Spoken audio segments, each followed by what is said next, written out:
I always thought the vastness of the desert would calm me. It's what I needed after everything that had happened at work.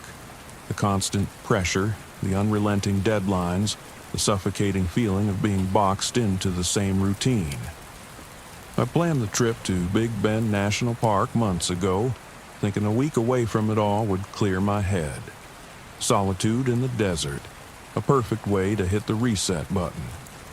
I'd heard the stories, of course, rumors of spiritual significance, whispered legends passed down by native tribes. But I'd never put much stock in that kind of thing. They were just stories, right? I was wrong. Big Bend is a place where the land meets the sky in such a dramatic way that it's almost unnerving. The sun bakes the earth by day, and at night, the stars stretch endlessly, a canopy of light over the barren landscape. The silence is deafening, and out here, far away from everything, it feels like the world is holding its breath. I arrived at the park late in the afternoon, the sun already beginning to dip behind the distant Chisos Mountains. My plan was simple. Hike the trail to The Window, a spot famous for its breathtaking sunset views. I'd set up camp, spend the night there, and continue deeper into the wilderness the next day. A week alone, away from the noise of civilization. I'd been craving this. Everything seemed perfect at first. The air was dry and warm, the trail rugged but manageable. My gear was top-notch, a mix of high-end camping equipment and essentials I'd collected over the years. I felt prepared, confident, ready to let the desert cleanse my mind, but that feeling didn't last. By the time I reached my campsite, I'd noticed my GPS was flickering, the signal coming and going without explanation. I chalked it up to a glitch. Maybe the battery was low, though I checked it before I left. Then my phone started to act strange. The battery, which had been at 80% when I arrived, drained rapidly, dropping to 20% in just a few minutes. No big deal, I thought. I wasn't here to use my phone, after all. This was supposed to be my escape from technology, and I set up my tent. The sun dipped below the horizon and a cold wind swept through the canyon. I hadn't expected the temperature to drop so quickly, and I fumbled through my pack for my jacket. My hands were shaking, and I wasn't sure if it was from the cold or something else. That's when I heard it, the first sign that something wasn't right. It was faint at first, just a whisper carried on the wind, so soft I thought I imagined it. But then it came again, rhythmic, almost like chanting, echoing through the canyon. I paused, holding my breath, straining to hear. There was nothing, just the sound of the wind. "Get it together, Tyler," I muttered to myself. I was overthinking things again. The wind through the rocks, that's all it was. My mind playing tricks on me, feeding into my anxieties like it always did. I finished setting up camp and tried to relax, but the uneasy feeling wouldn't leave me. The silence was oppressive, heavy, as if the desert itself was waiting for something. I tried to brush it off. I was just tired, exhausted, really. That night, as I lay in my tent, the whispers returned. Louder this time, clearer. It wasn't the wind, it was something else, something real. The whispers grew, surrounding me, coming from every direction. They weren't in English, not even Spanish. It was an ancient language, guttural and rhythmic, like a chant I couldn't understand. I sat up in my sleeping bag, my heart racing. I reached for my flashlight, but when I clicked it on, the beam sputtered and died. My hands fumbled in the darkness, searching for my backup lantern. When I found it, I clicked it on, flooding the tent with light. But the whispers didn't stop. They only seemed to get closer. I tried to stay calm, telling myself it was just my imagination, but deep down, I knew something was wrong. This wasn't just anxiety. Something was out there. I stepped outside, the cold air hitting me like a slap to the face. The fire I'd built earlier had long since died down to embers. I looked around, scanning the landscape with my lantern. That's when I saw it. The small stone cairns.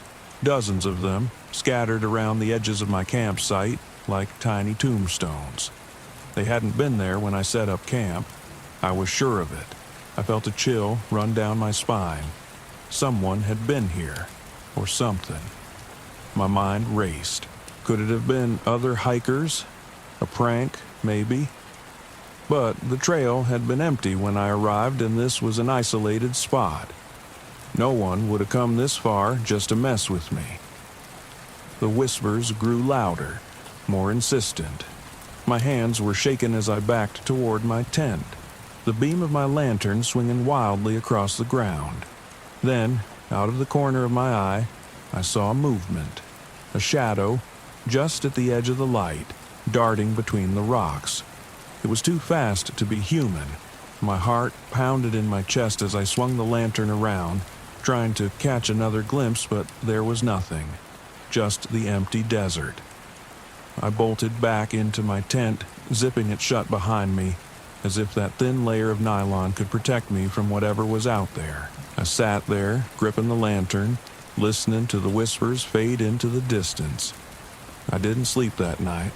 Every noise made my heart jump. Every gust of wind felt like something moving just outside.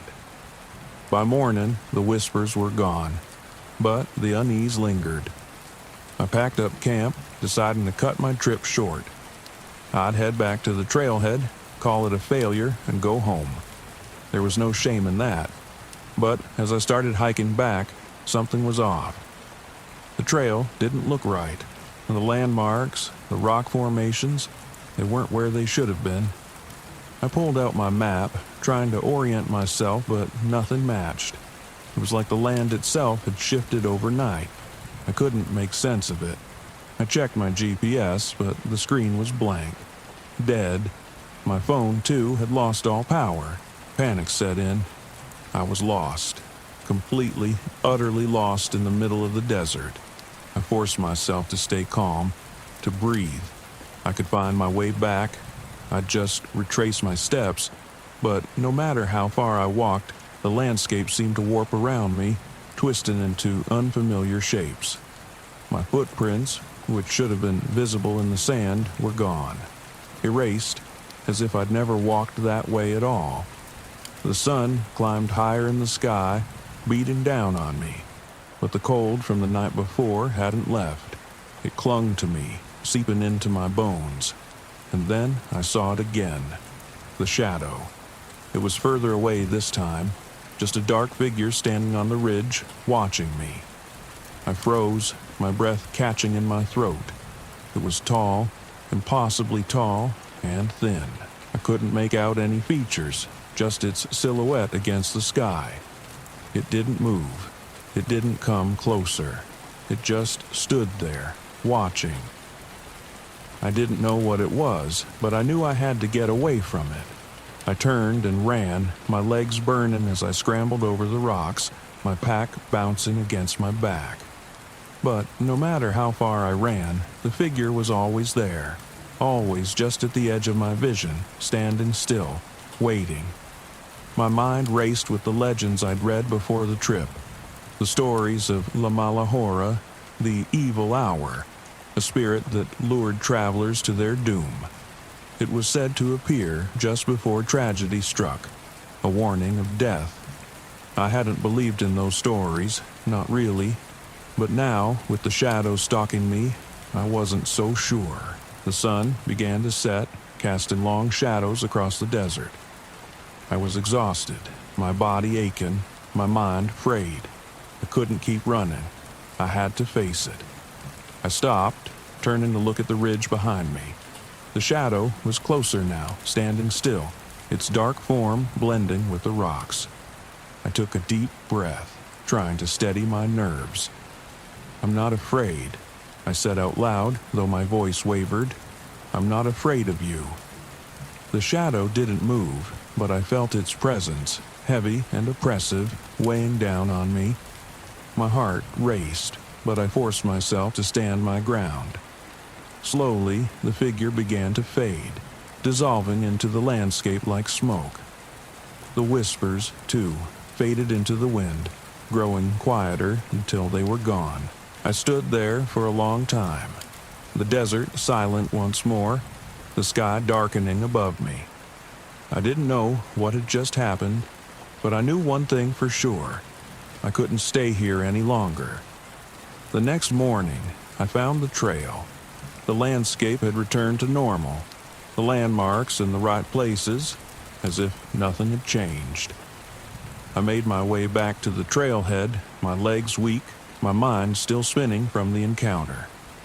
I left Big Bend that day, vowing never to return. Some people might say it was just my imagination, that the isolation and the anxiety had gotten to me. But I know what I saw. I know what I heard. The desert is a place of mystery, a place where the veil between worlds is thin, and sometimes something crosses over. Parked my RV deep in the Black Hills, farther than I'd ever dared to go before. The last sign of civilization had been a gas station over an hour back, and now it was just me, the trees, and the silence. And that was exactly what I wanted. Solitude. After the divorce, I'd craved it like a drug. I needed this trip to remind myself of who I used to be before the arguments, before the failures, before the loneliness settled in like a slow-burning rot. Out here, surrounded by miles of forest, I'd find peace. At least, that's what I told myself as I killed the engine, the sudden quiet swallowing me whole. I climbed out of the RV and stretched, breathing in the sharp, cold air. The Black Hills were breathtaking. Tall, ancient pines rising like sentinels against the darkening sky. The wind was still, not even a rustle of leaves, just silence. I walked around the clearing, feeling the weight of the world lift ever so slightly with each step. This was why I loved the wilderness, the isolation, the escape. But there was something off this time, a heaviness in the air. I'd been here before, years ago, but it had never felt like this. I shook off the feeling. My mind was playing tricks on me. It had been a rough few months and I wasn't thinking straight. A couple of nights out here would fix that. I busied myself with setting up camp, though I didn't have much to do. The RV had everything I needed. I lit a fire outside anyway, for old time's sake, and poured myself a drink. I sat on the fold-out chair and stared into the flames, letting the warmth pull me in. Then I heard it. A sound, faint at first, like tapping. I looked around, but there was nothing. Probably just the forest settling. I turned back to the fire, trying to relax, but the noise came again. Rhythmic, deliberate. This time, I couldn't shake it off. Animals, I muttered to myself, standing up and shining my flashlight into the trees. The beam cut through the darkness, illuminating the dense undergrowth. I scanned the edge of the forest, expecting to see a raccoon or a deer, but there was nothing. Just the trees standing tall, unmoving. I took a deep breath and laughed. I was being paranoid. The first night alone always did this to me, made me jump at shadows. I headed back into the RV, locking the door behind me. That night, I slept fitfully. Dreams of my ex-wife drifted through my mind. Her face twisted in anger, her voice echoing in that same sharp, accusing tone I knew too well. I woke up several times, drenched in sweat, my heart pounding. By morning, the feeling of unease still clung to me like a damp fog. I tried to ignore it, pushing myself to enjoy the day. I spent the morning hiking, trying to lose myself in the familiar sights of the Black Hills, but it was hard to shake the feeling that something was wrong. The woods felt off, too quiet, too still. I returned to the RV just after midday, planning to settle in and enjoy a lazy afternoon. That's when the real problems began. The generator sputtered and died as I tried to start it up. I cursed, fiddling with the switch, but nothing happened. No power, no lights, and no heat. I wasn't worried yet. I could figure it out, I always did. But the frustration simmered beneath the surface. I was already on edge, and the last thing I needed was for the RV to start malfunctioning. I grabbed my toolkit and went outside, working on the generator for what felt like hours. As I crouched next to the RV, I thought I heard footsteps behind me. I froze, wrench in hand, listening. There it was again. Soft, slow steps, like someone was circling me. I whipped around, but the forest was empty. Just the same dense pines, standing silent, watching. "Get it together, Jack," I muttered, turning back to the generator. By dusk, I was back inside, the generator still dead. The RV was cold, but I told myself it was fine. I'd built a fire outside, so I didn't need heat in here. I sat by the fire again, staring out into the forest, hoping the flames would chase away the gnawing anxiety that had been building all day. That's when I saw them. Shadows, just at the edge of the firelight. They were tall, thin, humanoid, but wrong somehow, too elongated, too stiff. They stood between the trees, unmoving, watching me. My breath caught in my throat as I blinked, thinking I was imagining things, but they didn't disappear. They were still there, standing in the shadows just beyond the fire. "Who's there?" I called out, my voice cracking. No response. The figures remained still, their hollow eyes fixed on me. I stood up slowly, grabbing the flashlight and shining it toward them, but the beams seemed to bounce off the darkness, unable to penetrate the trees. When I lowered the light, they were gone. I stumbled back into the RV, slamming the door behind me. My heart pounded in my chest as I paced the small space. My mind raced with possibilities. Had someone followed me out here? Were they messing with me? I grabbed my phone, only to find the battery drained, dead. The same with my watch. I was completely cut off. I tried to calm myself down, but the sense of dread was overwhelming. I felt like I was being watched, even inside the RV. I peeked out the window, expecting to see those figures again, but the clearing was empty. The fire outside was still burning, casting flickering shadows across the ground. I crawled into bed, wrapping myself in blankets to ward off the chill that had settled in. I tried to tell myself it was just my imagination, that I was jumping at shadows because of the divorce, because of the loneliness. But deep down, I knew something was wrong. I barely slept that night, and when I did, my dreams were filled with strange voices, whispers that sounded like my ex-wife, but hollow, distorted. She called to me from the darkness, telling me to come outside to follow her into the trees. When I woke, I was drenched in sweat, my heart pounding.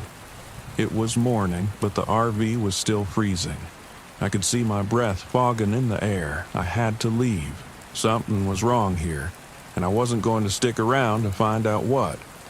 I threw my things together, ready to get the hell out of the Black Hills. But when I tried the engine, the RV wouldn't start. No matter how many times I turned the key, it sputtered and died. I slammed my fists against the steering wheel, panic rising in my chest. I grabbed my bag and rushed outside, but as soon as I stepped into the clearing, I froze. They were back. The figures, tall, hollow-eyed shadows, stood at the tree line surrounding the clearing. Dozens of them now, all watching me, waiting. I stumbled backward, my breath catching in my throat. The fire had burned out during the night, and the clearing was shrouded in a thick, unnatural fog. I had to get out of here. The figures didn't move as I grabbed my camping knife and marched toward the nearest tree, determined to hack my way out of this nightmare. I had seen strange carvings on some of the trees, symbols, jagged and twisted. Maybe they had something to do with this, something to do with the figures. With trembling hands, I drove the blade into the bark, carving through the strange lines. As soon as I broke the symbol, the air shifted. The shadows flickered, and for a moment I thought I heard a low, echoing wail. I didn't stop. I hacked at the trees, cutting through every symbol I could find, the voices in my head growing louder with each slash. My ex-wife's voice, distorted and hollow, begged me to stop, telling me to come into the forest to let go, but I didn't listen. I couldn't. Finally, when I had cut through the last symbol, the air went still. The figures at the tree line melted away, dissolving into the fog. I stumbled back to the RV, my legs weak, my mind spinning. The engine roared to life on the first try. I sped out of the clearing, not daring to look back. The black hills vanished behind me, swallowed by the fog. But even now, as I write this, I can still feel them. Watching, waiting. The hollow ones never really let you go. I should have known something was wrong the second I stepped out of the RV. The forest around me felt too still. The kind of stillness that makes you question whether the world itself is holding its breath, waiting for something to happen. But I brushed it off. I was in the middle of the Sawtooth National Forest, miles from any other campers or hikers. This was exactly what I wanted. Complete isolation. This place was going to make for the perfect series on my channel. Unmarked Trails, I'd call it. A deep dive into forgotten paths. Places people were too afraid to explore. And this one, it had all the elements of a viral video. No one knew much about the unmarked trail I was hunting. Only vague rumors of hikers disappearing and whispered stories of something called the Collector. Something about that name intrigued me. I wasn't one to believe in folklore or ghost stories, but my audience loved them, and that's what mattered. The first 2 days passed uneventfully. I hiked, filmed B-roll footage, narrated into my camera about the history of the area. The trail I was following wasn't exactly easy to find. I had to rely on a few tips from locals, a vague map sketched by a guide at a general store, and a lot of guesswork. But I found it. An overgrown path cutting into the forest, almost hidden by the surrounding brush. Perfect. This is it, I said into the camera, feeling the excitement bubble up. The forgotten trail. I spent that afternoon hiking along it, deeper into the wilderness than I'd planned. Time got away from me, but the sun was still up, casting golden light through the canopy. I knew I had to head back to camp soon, but the trail kept pulling me further. I wanted more footage, more content for the channel. By the time I returned to my RV, dusk was settling in. I set my gear down, sat by the fire I'd built earlier, and reviewed the footage. That's when I noticed it. In the background of one of my shots, there was something. A figure standing just at the edge of the trees. It was faint, barely visible, but definitely there. A tall, shadowy outline watching me. I rewound the clip, zooming in. But when I played it back again, the figure was gone. Just trees.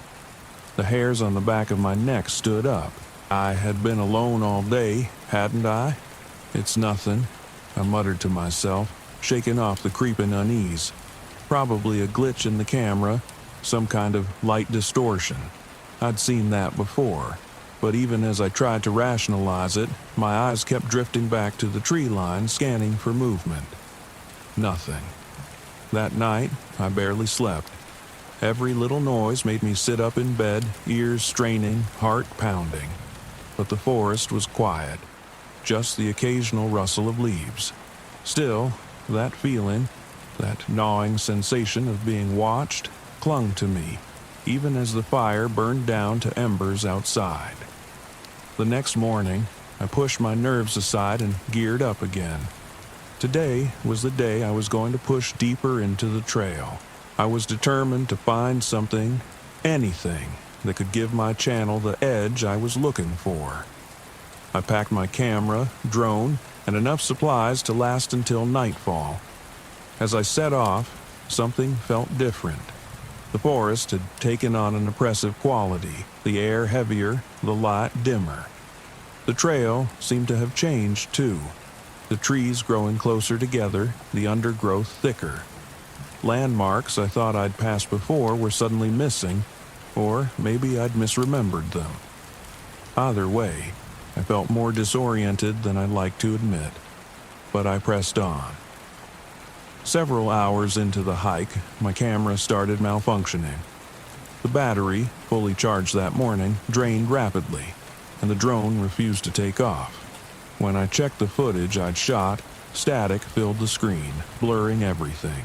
My frustration grew, but I wasn't about to quit. Not yet. That's when I saw it again.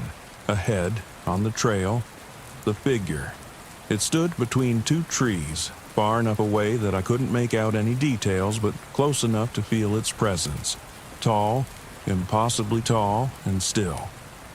My breath hitched as I fumbled for the camera, but by the time I raised it, the figure had vanished again. I stood frozen for a moment, my pulse racing. What the hell was that? I wasn't imagining things. There had been someone, something, out there. But there was no sign of anyone now. No footprints, no rustling leaves, just silence. I should have turned back then. I should have packed up and left. But something deeper than curiosity kept me going. It was pride, maybe. Ego. The need to prove to myself that I wasn't just a YouTuber chasing shadows. I was a professional. I knew these woods. I pressed on, my mind racing with thoughts of how this footage, real or not, could be my breakthrough. I could see the thumbnails, the titles, the cursed collector trail, captured on film. It would go viral, guaranteed. But as the hours dragged on, the trail seemed to twist and turn in ways that didn't make sense. I wasn't sure how far I'd gone anymore. The sun, which should have been high in the sky, seemed to hang low, casting long shadows earlier than it should have. And then I heard the whispers. At first, they were faint, barely audible over the crunch of my boots on the dirt, but the deeper I went, the clearer they became. Voices, indistinct, like a conversation just out of earshot. I stopped, straining to listen, my heart thudding in my chest. Ryan. The voice was soft, almost gentle, but hearing my name sent a cold shiver down my spine. I spun around, scanning the forest, but there was no one, just trees, and then there it was again, the figure. Closer this time, it stood in the shadows, tall and unmoving, its eyes glowing faintly in the dim light. I took a step back, my breath quickening. This wasn't possible, it couldn't be real. Ryan. The voice was clearer now, coming from the figure. My legs felt heavy, frozen in place as I stared, unable to look away. It didn't move, didn't approach. It just stood there, watching. I fumbled for my camera, hands shaking, but when I hit record, the screen flickered and went black. The battery was dead again. My phone, too, completely drained, though it had been fully charged that morning. Panic surged through me. I turned and bolted down the trail, my feet pounding the dirt. But no matter how far I ran, the forest seemed to stretch on forever. The landscape twisted around me, trails splitting off in directions I hadn't seen before, paths looping back on themselves. I was trapped. I stopped to catch my breath, leaning against a tree, my head spinning. The whispers hadn't stopped. They circled around me now, growing louder, more insistent. Come deeper. I shook my head, trying to clear the fog of fear that clouded my mind. I wasn't going to let this happen. I'd survived worse. I just needed to think, to get my bearings. But then I saw it. My camp. The RV I stumbled forward, relief flooding through me as I reached the clearing. But something was wrong. The RV looked different, older, like it had been sitting there for years, weathered and decaying. I backed away slowly, my mind racing. This wasn't possible. I had only been gone a day, 2 at most, but the way the RV sagged, its windows cracked, and the rust that ate away at the metal, it felt like I'd been gone for much longer. Ryan, the voice was right behind me. I turned, and there it was. The collector. It stood at the edge of the clearing, its shadow stretching toward me, its eyes glowing brighter now, like embers in the dark. I wanted to run, but my legs wouldn't move. Ryan, come with me. The collector's voice was a low whisper, soft and inviting, pulling at me, urging me to follow. It took a step forward, and I could feel its presence, heavy and cold, as though the very air around me had thickened. "No," I choked out, my voice barely audible. The collector's eyes burned into me, its shadow growing longer, reaching out. I stumbled backward, finally breaking free of the paralysis that gripped me. Without thinking, I turned and ran, my legs burning as I sprinted into the trees, away from the RV, away from the trail. The forest seemed to close in around me, the trees twisting and shifting as I ran. I didn't know where I was going, just that I had to get away. The whispers followed me, echoing in my ears, growing louder and louder until they became a roar. But I kept running, pushing through the exhaustion, the fear, the disorientation. I didn't stop until the first light of dawn broke through the trees. And when I finally did, I realized I had made it out. The forest was still behind me, the whispers gone, the collector nowhere in sight. I was alive, but I didn't feel relief, only emptiness. I left the Sawtooth National Forest that day, my RV abandoned where it had been claimed by the forest. I never posted the footage. There was nothing to show anyway, just static, shadows, and whispers. And sometimes, late at night, I can still hear the collector calling my name, waiting. I wasn't sure why I'd come back. Maybe it was the need for closure, a way to put everything behind me. It had been over a year since my wife, Sarah, passed away, and ever since, I'd been drifting through life, avoiding people and dodging their well-meaning questions. When I was a park ranger, the forest had always been my sanctuary, and I thought maybe, just maybe, a trip back to the Cherokee National Forest would help clear my head.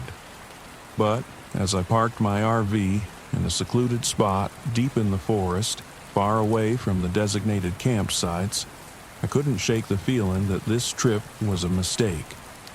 The sun was setting, casting long shadows between the trees, and I watched the colors fade into darkness as I set up camp. The last time I'd been here was with Sarah, years ago, when life still made sense.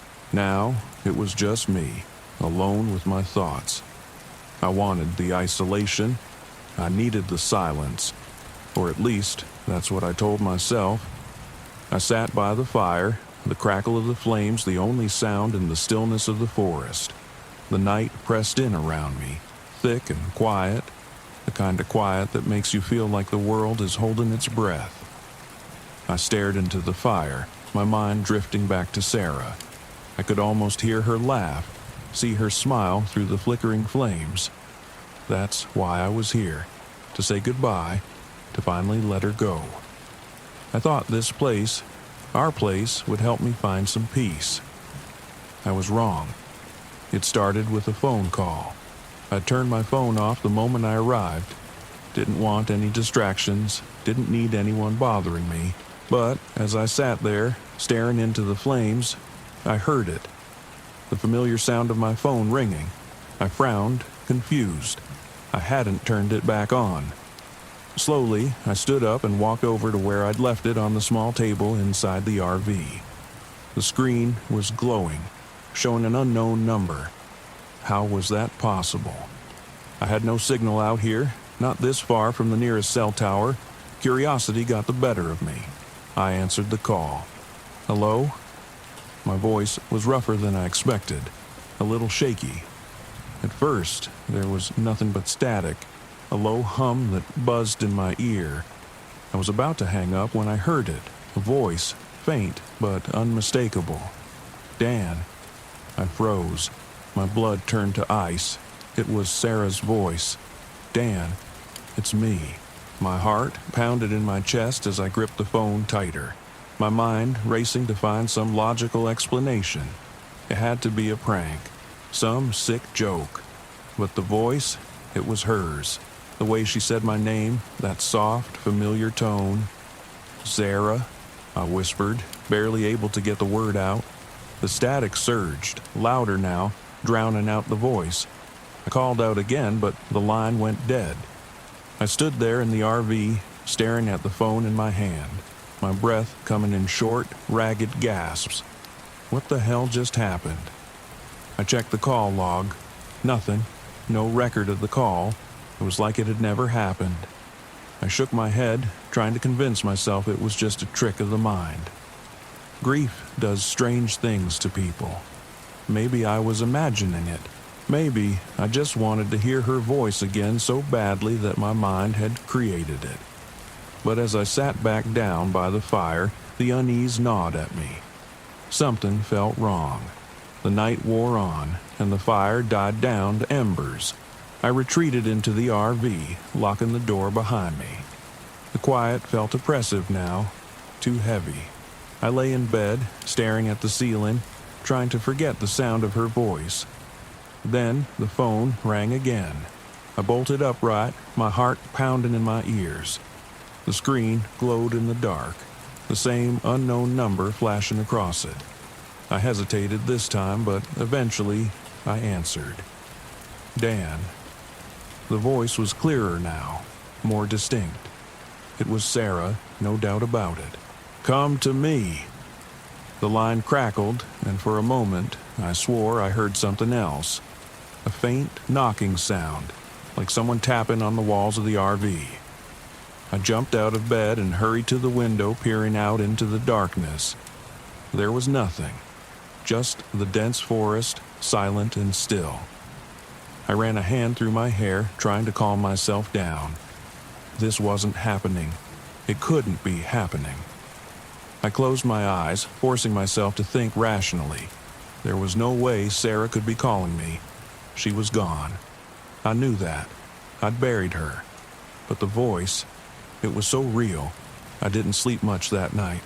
Every creak, every whisper of wind against the RV had me on edge. By morning, I was exhausted, my nerves frayed. The next day, I tried to distract myself. I hiked some familiar trails, took in the beauty of the forest, and reminded myself why I loved this place. But the feeling of unease never left me. It lingered like a shadow, always just out of sight. That evening, as I sat by the fire again, my phone rang. I stared at it, dread pooling in my stomach. The same unknown number, the same impossible call. I let it ring this time, watching the screen until it finally stopped. I breathed a sigh of relief, thinking maybe it was over. But then the RV shook. It was subtle at first, just a faint tremor, like something had bumped into it. I stood up, glancing around the campsite. No wind, no animals, nothing that could have caused it. Then I heard the knocking again, soft, deliberate, like someone tapping on the side of the RV. I grabbed the flashlight and stepped outside, shining the beam into the trees. The light cut through the darkness, but there was no one there, just the empty forest, silent as ever. I took a deep breath, forcing myself to stay calm. It had to be an animal, a deer, maybe.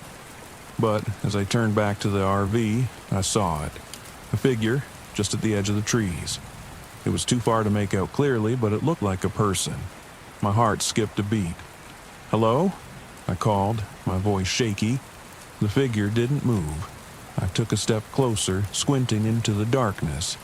The figure stepped back, disappearing into the trees. I ran after it, the flashlight bouncing wildly in my hand. Wait! But when I reached the spot where the figure had been, there was nothing.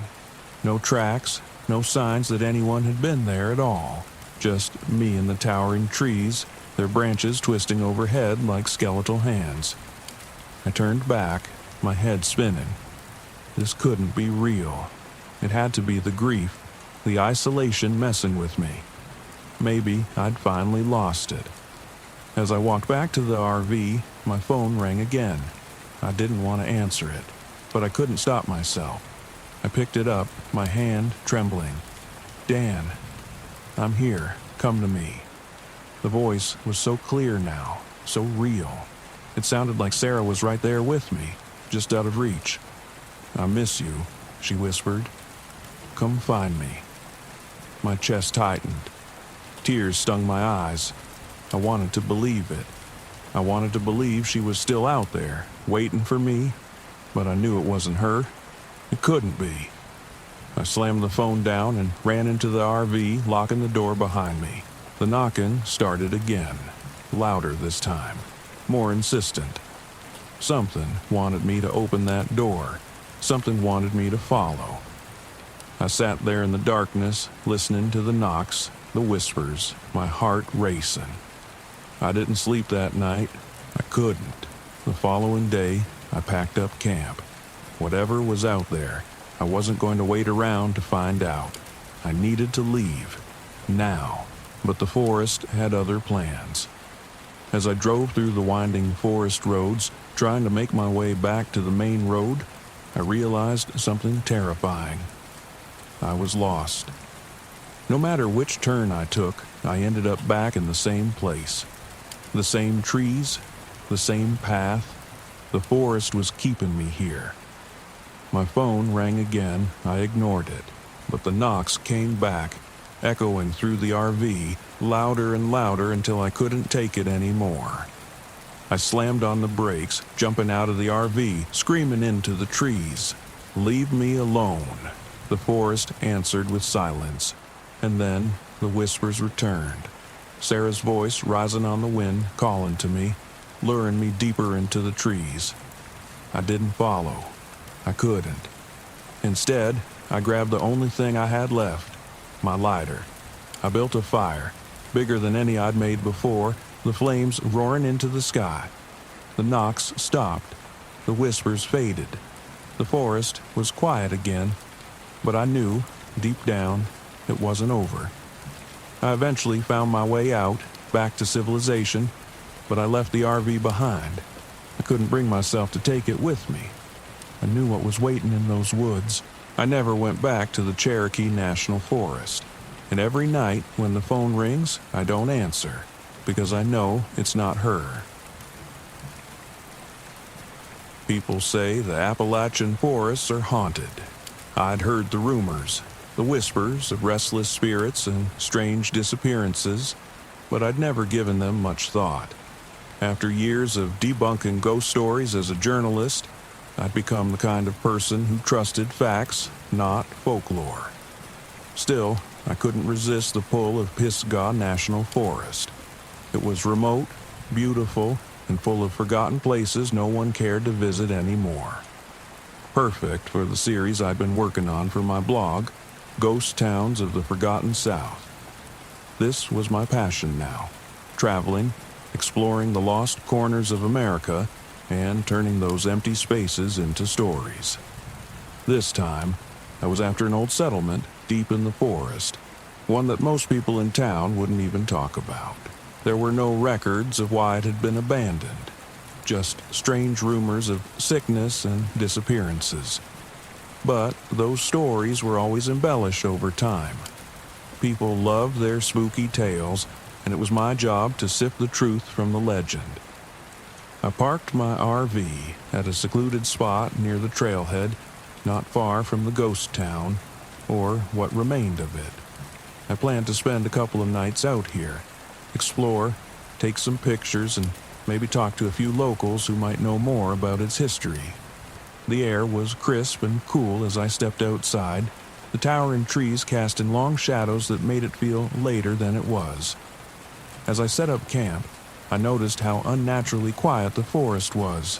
No birds, no rustling leaves, just silence. I brushed it off. These deep forests always had a strange stillness about them.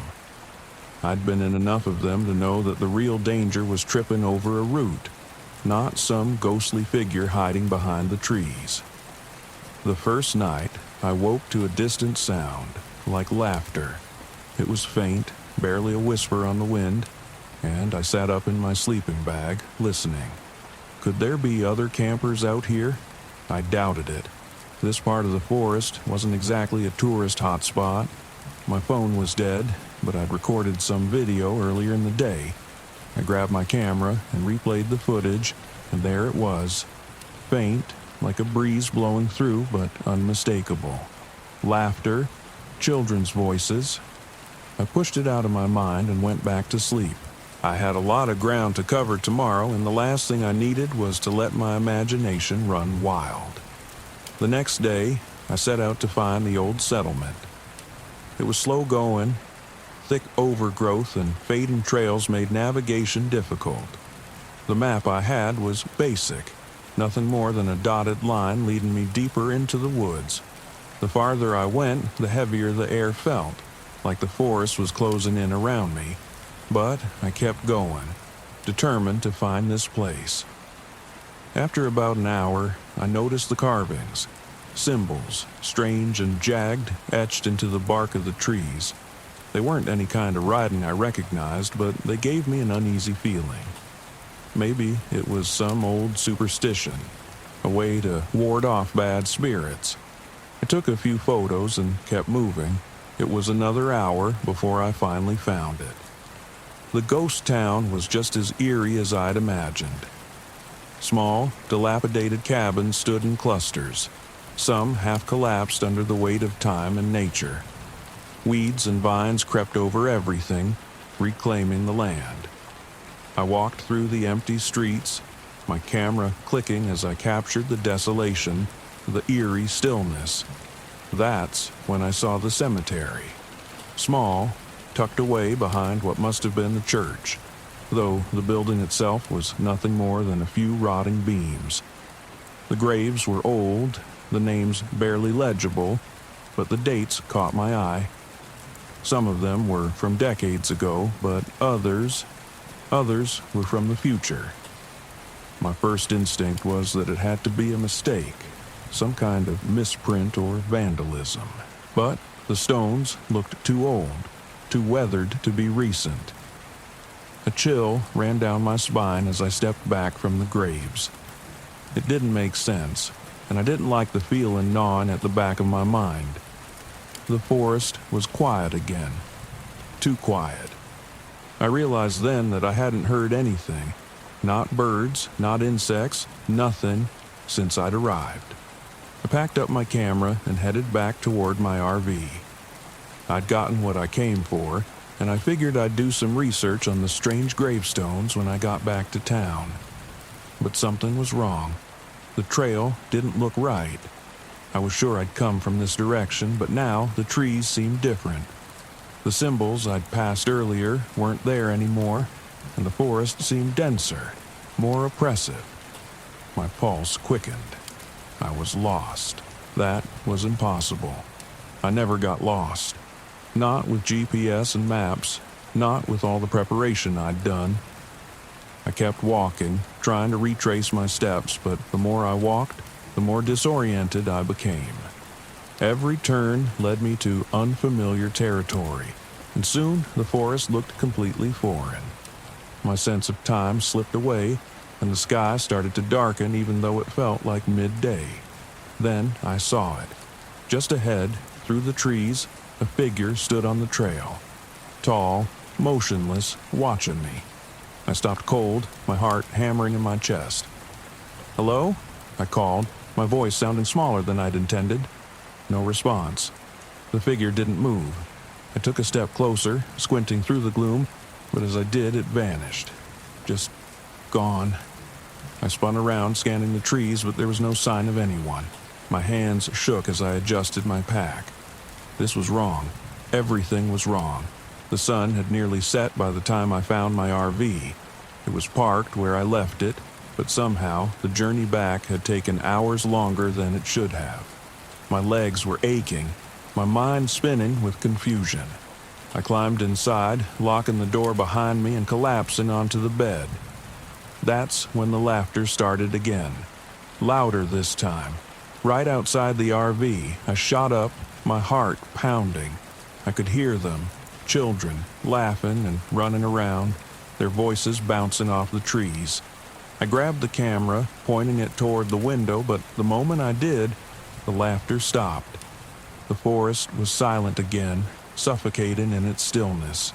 I played back the footage on the camera, hoping to catch something, anything that would explain what was happening. But instead, I heard something else. A voice, clear as day, whispering my name. Alex ... I froze. The camera dropped from my hands and hit the floor with a thud, the sound echoing in the empty RV. Something was out there, and it knew my name. I didn't sleep that night. I lay in the bed, every muscle tense, listening to the silence, waiting for something to happen. I thought about leaving, driving out of the forest and abandoning the project altogether. But the RV wouldn't start. I tried the engine a dozen times, but it was dead, as if the battery had drained overnight. My phone was useless, still dead from the day before.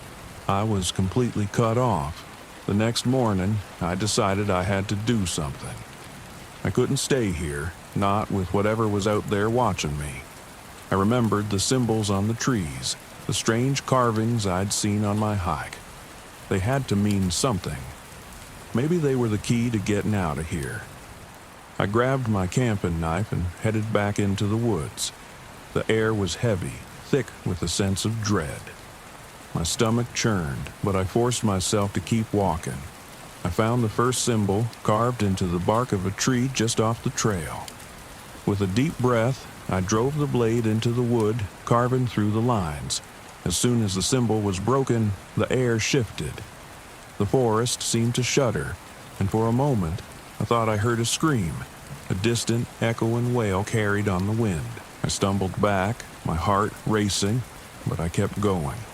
I found the next tree and did the same, cutting through the strange lines with my knife. The voices grew louder, the laughter, the whispers, all swirling around me like a storm.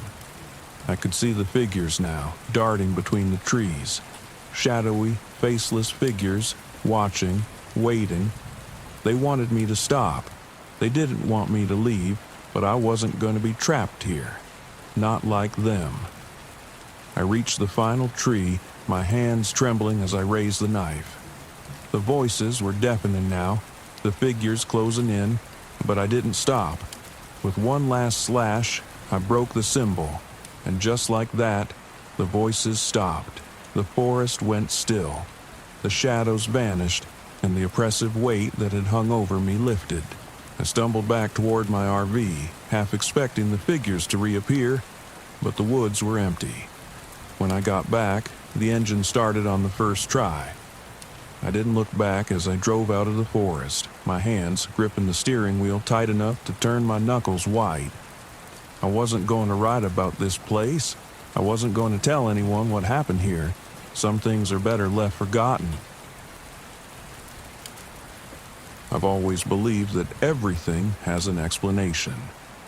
Ghost stories, strange occurrences, they're all just misinterpretations of reality. That's what I told myself as I drove my RV deep into the desert, chasing the Marfa lights, one of those unexplained phenomena that people love to whisper about. I was determined to demystify them, capture them on camera, and show the world that there was nothing supernatural about it. The desert stretched out before me, flat and endless, the sky a deep, cloudless blue. I'd parked my RV on the outskirts of Marfa, Texas, far enough from the town to avoid any distractions. The lights were supposed to appear at night, just floating out there in the desert like glowing orbs. People called them spirits or even UFOs, but I knew better. I was here to photograph them, document them, and move on. Simple. That first night was quiet. Too quiet. I set up my camera gear just outside the RV, tripods locked in place, lenses ready for long exposure shots. The desert was unnervingly still, the kind of silence that makes you feel like you've been buried under a blanket. No wind, no animals, not even the hum of distant cars. I told myself it was just the isolation playing tricks on me. I'd been alone in the wild before. This was nothing new. Hours passed, and just as I was about to give up and call it a night, the lights appeared. At first, they were faint, barely noticeable, small glowing orbs that hovered just above the horizon. I leaned forward in my chair, eyes fixed on them. They weren't anything special, just some kind of atmospheric phenomenon, I thought. But then they moved. Slowly, almost deliberately, they floated closer, their soft glow reflecting off the desert sand. I snapped photo after photo, my fingers flying over the camera buttons. This was exactly what I'd come for. Clear, undeniable evidence. No one could call this supernatural nonsense once I had the data. But the lights, they were behaving differently than I expected. They weren't just floating randomly. They were almost watching me. I stood up, staring at the lights as they hovered, flickering softly, maybe 50 yards away. Then, suddenly, they darted closer. My heart skipped a beat as I stepped back instinctively. The lights pulsed, brightening for a moment before retreating, as if they were playing with me. I swallowed hard, trying to steady my nerves. Just lights, just gases or atmospheric anomalies, nothing to be afraid of. But the way they moved, it was like they were alive. I shook my head, frustrated. "Focus, Greg. It's all explainable," I muttered to myself. I turned back to my camera gear, checking the shots I'd taken. That's when the first problem started. The images were completely corrupted. Every shot I'd taken of the lights was ruined. Nothing but distorted lines and static, like an old TV losing signal. I flipped through the photos in disbelief. The lights had been right there, clear as day, but my camera had failed to capture a single usable image. My stomach churned. That wasn't right. I'd tested all the equipment before I left. I checked the camera, adjusting the settings, but the battery was draining fast. Too fast. The indicator flashed red, and within seconds the camera died in my hands. "Damn it," I hissed, grabbing my backup battery, but it was no use. Everything, camera, spare batteries, even my phone, was losing power faster than it should. It was like something was draining the life out of my equipment. Frustrated, I packed up my gear and headed back into the RV, locking the door behind me. I tried not to think about the lights still hovering outside, flickering just beyond the window. It had to be a glitch, I told myself. I'd deal with it in the morning, but I couldn't sleep. I lay in my bed, staring at the ceiling, the silence pressing in around me. Every so often, I'd glance at the window, expecting to see the lights hovering there. I didn't want to admit it, but something about them unnerved me. The following day, I tried to shake off the unease. I spent hours checking my gear, trying to figure out what had gone wrong, but everything looked fine. The equipment was fully functional again, as if nothing had happened. It was strange, but I wasn't about to let one weird night stop me. I'd try again tonight, capture the lights properly this time. As evening fell, I set up my gear again, determined to make up for last night. The desert was still, the sky a dull orange as the sun dipped below the horizon. I watched, waiting for the lights to appear, and they did. But this time, they were closer. They floated just above the sand, pulsing softly, glowing brighter than before. My breath caught in my throat as I watched them move, their rhythm almost hypnotic. But it wasn't just their movement that startled me. It was the fact that they seemed to be getting nearer. I reached for my camera, ready to capture them again, but the battery was dead. Again. I checked my phone. Dead. panic flickered at the edge of my mind. This wasn't possible. The lights moved in, just 30 feet away now, their glow casting long shadows on the ground. They pulsed brighter, flickering in strange, almost deliberate patterns. I couldn't explain it, but it felt like they were trying to communicate. Then I heard it, a whisper. It was faint at first, barely audible, like the wind brushing past my ear. I froze, straining to hear. The whisper came again, but this time it was clearer. "Greg." My blood ran cold. I whipped around, searching for the source of the voice, but there was no one. Just the empty desert. The whisper came again, closer this time. "Greg." I backed toward the RV, my pulse racing. This wasn't right. This wasn't explainable. The lights were hovering just a few feet away now, and the whispers, they were inside my head. I scrambled into the RV, slamming the door shut behind me, my heart hammering in my chest. The lights were outside the window, pulsing, flickering. The whispering continued, filling the small space with eerie, disembodied voices. I tried to start the engine, but it sputtered and died. No power, no escape. The lights pressed closer, their glow filling the RV, casting strange shadows on the walls. I felt them, those whispers, crawling into my mind, telling me to come outside, to follow them into the desert.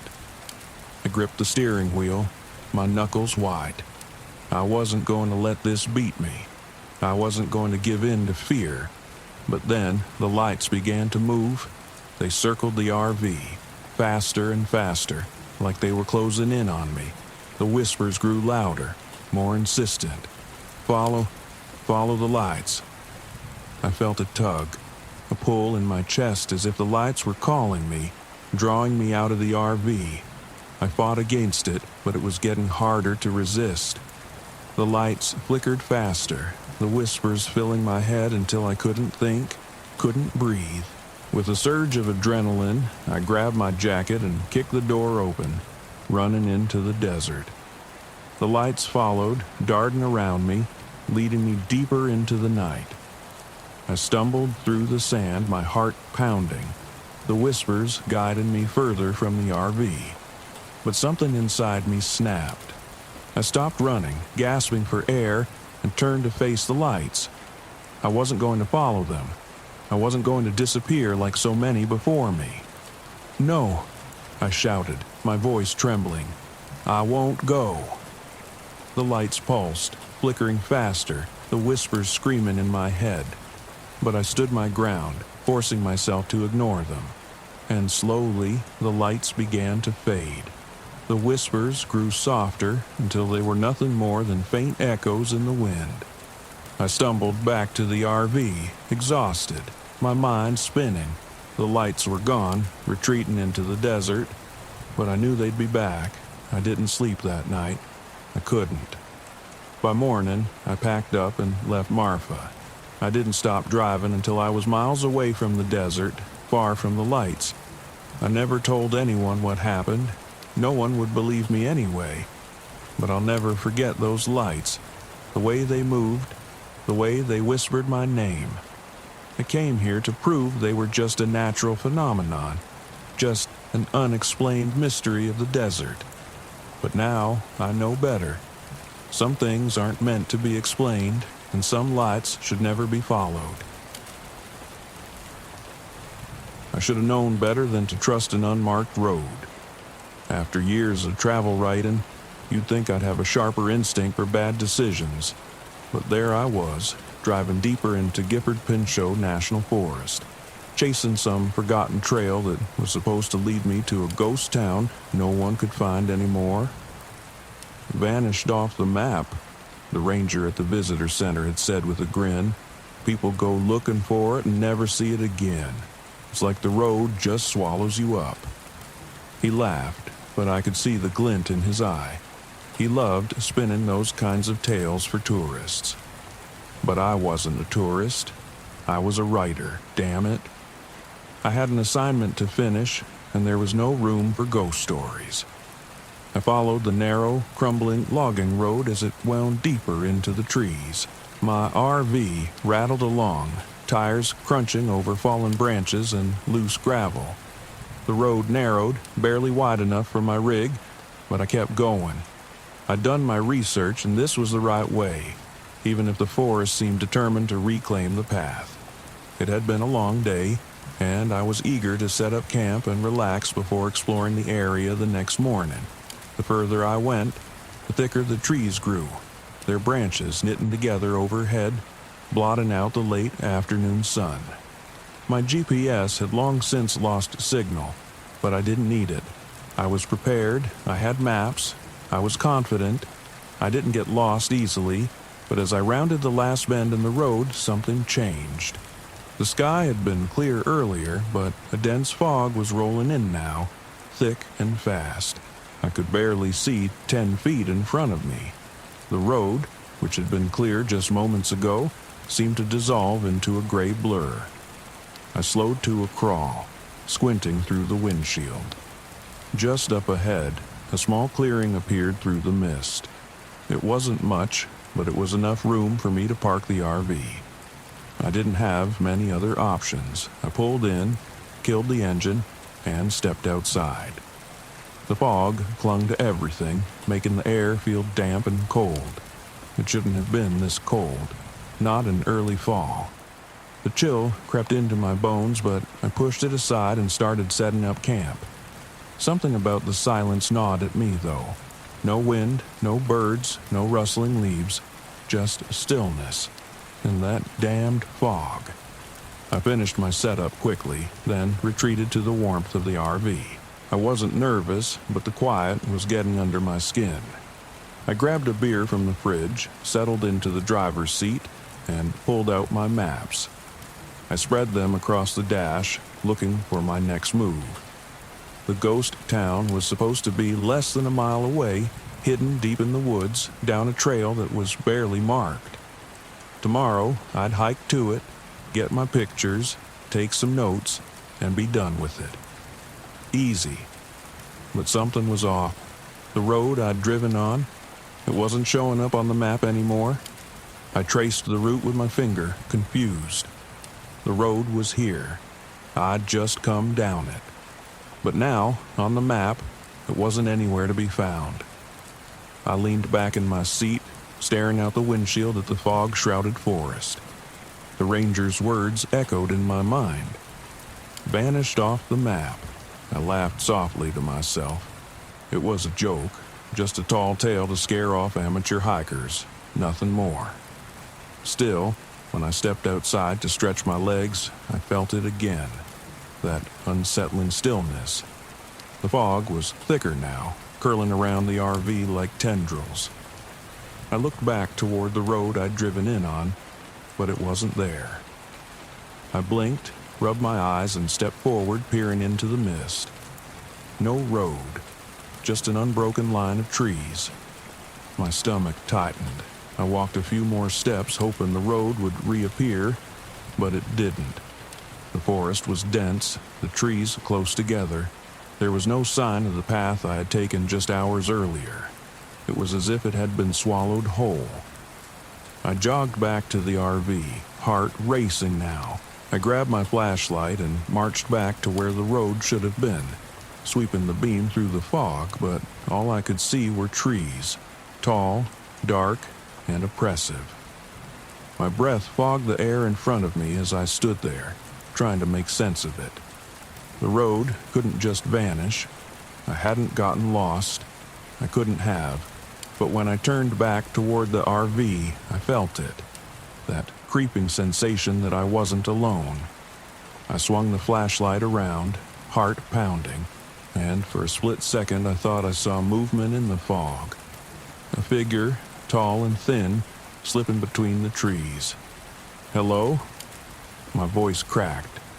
I regretted speaking as soon as the word left my mouth. The fog swallowed my voice, leaving nothing but silence in its wake.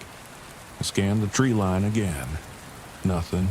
I backed toward the RV, my nerves on edge, and hurried inside, locking the door behind me. I I wasn't about to let a little fog and a missing road freak me out, but something felt wrong. The rational part of my brain was trying to make sense of it. Fog could play tricks on your eyes, and maybe I'd missed a turn somewhere. That was all. But deep down, I wasn't convinced. I spent the next hour pacing the length of the RV, checking and rechecking my maps, trying to retrace my route in my head. Nothing made sense. The road had been there. I hadn't imagined it. By nightfall, the fog had thickened to the point where I couldn't see more than a few feet outside. The temperature had dropped even more, and I cranked up the RV's heater, wrapping myself in blankets. Sleep didn't come easily. I kept hearing things, soft thuds like footsteps outside and whispers that seemed to drift through the walls. It had to be the fog, I told myself. It was distorting sound, making me paranoid. But when I woke in the middle of the night, there were voices. I sat up in bed, my breath catching in my throat. I could hear them, faint, murmuring voices coming from outside. I crawled to the front of the RV, heart hammering, and peered through the windshield. The figures were back. This time, there were more of them. Shadows in the fog, standing still, watching. They were too far away to make out any details, but I could feel their eyes on me. Cold, hollow eyes. I blinked, and they were gone. I scrambled to turn on the engine, but it sputtered and died. No power. The RV was silent, cold, and dark. I grabbed my flashlight and flicked it on, but the beam barely cut through the fog. I tried to stay calm, tried to think logically, but my heart was racing, my mind spiraling into panic. The road was gone, the figures were back, and now I was trapped here. I had to get out. I grabbed my jacket and burst out of the RV, the cold hitting me like a slap. I marched toward where the road had been, determined to find it, but the forest had shifted. The trees were closer now, the fog denser. I walked for what felt like hours, but the landscape stayed the same. It was as if I was walking in circles. No matter which way I turned, I kept ending up back at the RV. I could hear the voices again, closer now. They echoed through the fog, indistinct and ghostly. My flashlight flickered, and the shadows appeared again. Closer this time, standing just beyond the beam of light. I ran back to the RV, slamming the door behind me, my chest heaving. The figures were out there, circling me, waiting. I don't know how long I sat there, clutching the flashlight, waiting for something to happen. The fog pressed against the windows and the shadows loomed outside, never coming closer but never leaving. Morning came, though I could barely tell. The fog hadn't lifted and the road was still gone. I tried the engine again, and this time it roared to life. Relief washed over me, but it was fleeting. I turned the RV around, driving slowly back the way I had come. If the road was there, I couldn't see it. All I could do was follow the same path I'd taken before, hoping it would lead me out. But it didn't. The road stretched out endlessly in front of me, a straight line through the fog leading nowhere. And as I drove, I realized with a sinking dread that I was still trapped. The road hadn't taken me anywhere. I was driving in circles and the figures were still there, watching, waiting. They had me now. The vanishing road wasn't just a story. It was real, and I wasn't getting out.